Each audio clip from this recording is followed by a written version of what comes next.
everyone, it's Ashley, and today I am bringing you a book review for A Wrinkle in Time by Madeleine. Don't know if I'm saying that last name right. As you may or may not know, I don't do a lot of book review videos. I actually really like filming them and I really like producing them, but I find I'm not a linear thinker, so I am constantly jumping all over the place when I talk about something.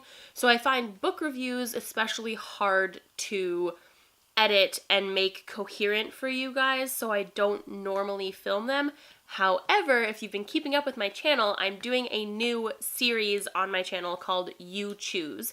I will leave the link to the first video down below for you. It explains everything about the series and what I'm doing with it in detail. But essentially, every month I'm letting you guys choose a genre that I will read from the following month, and then I will post a video with 4 choices from that genre, and you guys get to pick one of the books that I read the following month. The best part about this is that whatever book you guys choose, I have to do a book review video for. So it means that every single month I am reading something that you guys really want to see me read and something that you guys really want to see me review. And it also means that every month I am 100% doing at least one book review video.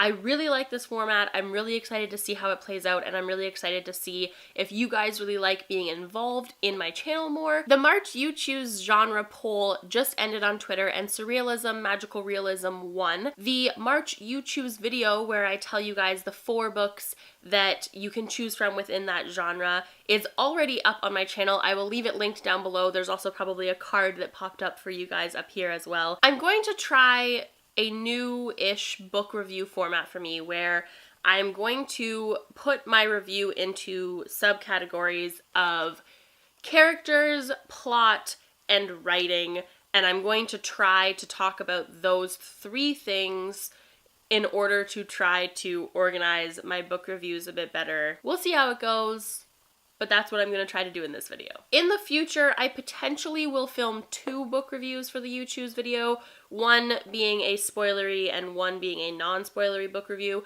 but for now, I'm just going to stick to non-spoilery. If you want to see spoilery book reviews from me, like ones where I talk explicitly and more in depth about the plot of the novel, make sure to comment down below and let me know, and if a lot of you want to see that, then I will definitely do it in the future. I am not going to keep holding this book in my hand throughout this whole video. I am a person who talks with my hands, and it is going to get really annoying, so I'm going to put it down.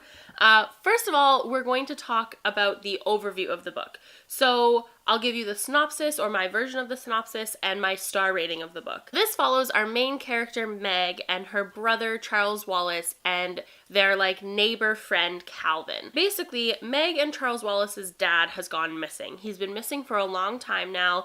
Everyone in the town thinks that he has abandoned their mother and all of their children to run away with some other woman because, of course, society would just automatically think that. So basically, Meg is kind of having a really hard time in school. She likes to fight back a lot. She's very sassy and opinionated, but she's also very, very smart. But it's hard in the school system to be opinionated and sassy and outspoken and also get good grades, even if you're really smart. Not the point of this video. Basically, the book starts and you find out that Charles Wallace has met these 3 women who live in this abandoned house in the woods, and their names are Mrs. Whatsit, Mrs. Who, and Mrs. Witch. And basically, these 3 women seem to have an idea of what's going on with their father, and from there, they travel through time. Basically, that's basically the gist of the book, is these kids are trying to save their dad and also at the same time are traveling through time and space in the galaxy without spoiling too much. So the premise of this book sounded so good to me. The main character's a girl, it's written by a girl, it involves fantasy and sci-fi and a lot of exciting things that I really, really like, so I was super, super, super stoked to go into this book. However, I came out of reading this book giving it 3 out of 5 stars, which basically means that I enjoyed it, but I did not love it. There are a lot of reasons that this book didn't get 4 or 5 stars for me. The main one was I really didn't like the pacing of the plot. So the first thing we're going to talk about in this review is plot. The plot of this novel held so much potential for me.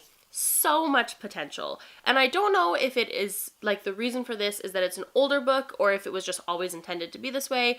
But basically, I found that once, you hit the part of the book where you are excited for lots of adventure, there was only really like a little bit of adventure. And there was only really one like adventurous thing that happened. And I was expecting like trials and tribulations and lots of things. I was expecting them to go on like many adventures before they hit the major adventure. But basically there was just only one adventure, and that just kind of let me down. It's possible that for a lot of other people this would not be an issue, but for me, I really like my novels to be paced in a way that is like slow but leads up to something. And I found that this one was just kind of like slow without a lot of lead up. So basically I found that the idea of the plot for this book was great, but the pacing of said idea was really poor. And generally speaking, if the pacing of the plot is really bad, the book suffers for it, at least for me as a reader. Okay, so next we're going to talk about writing, because characters are the part of this book that really held it together for me. So before we talk about characters, let's talk about the writing.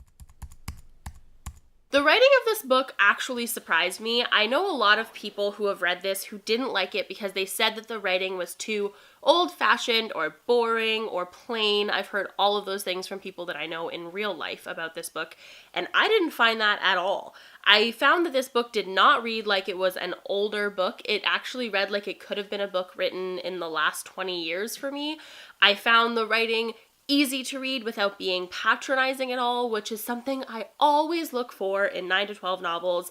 I hate 9 to 12 novels or middle grade or YA or literally any novels that patronize their reader. Readers are not stupid. I really, really liked the structuring of the sentences. I liked the way that the writing flowed. I liked how she wrote all the dialogue in the book. I found that there were certain parts that definitely could have been written better. So I'm excited to try reading the next book in this series, but all in all, I found the writing was definitely not boring or plain. Last but not least, let's talk about characters.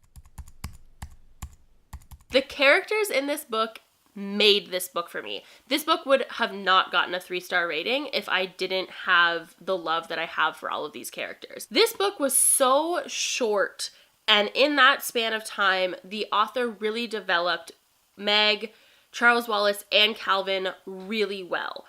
The rest of the side characters weren't overly well developed, although I have high hopes for the future, like for books that go on in the series. But Meg developed so well. Charles Wallace is the cutest boy ever and so intelligent.